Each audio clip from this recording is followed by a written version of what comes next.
Hello, this is Mr. Heeb, and I am going to talk to you about making an animation with Minecraft.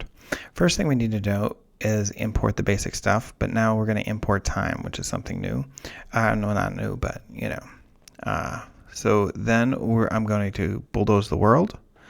Then I am going to set the ground to grass.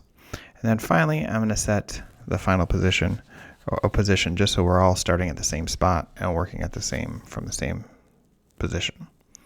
The next thing I want to do is I want to make a single block. I'm going to make it at 1, 1, 1.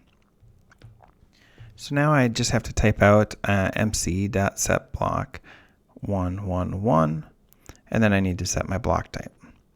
All right. So now I have my block, and that's great.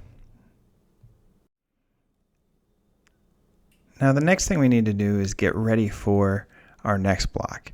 Now when we're doing animation, we have to be really careful about the setup. The first couple lines where we are creating a bulldoze world and land underneath can be problematic because it takes a lot of time for that to run. So what we need to do is we need to comment those out. You could erase them if you want, or you could just comment them out so you don't have to worry about them delaying the code. Now we just have to worry about adding one more block. So we're going to add one more block. Now we're going to set the block at 1, 1, 2, just a little bit off to the side.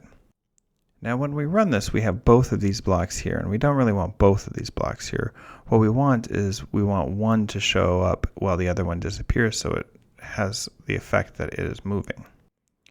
So our next move is to add another block, but this one is air. That is in the same place as our first block, 1, 1, 1, but now we're going to set the block type to 0, meaning that block is going to disappear.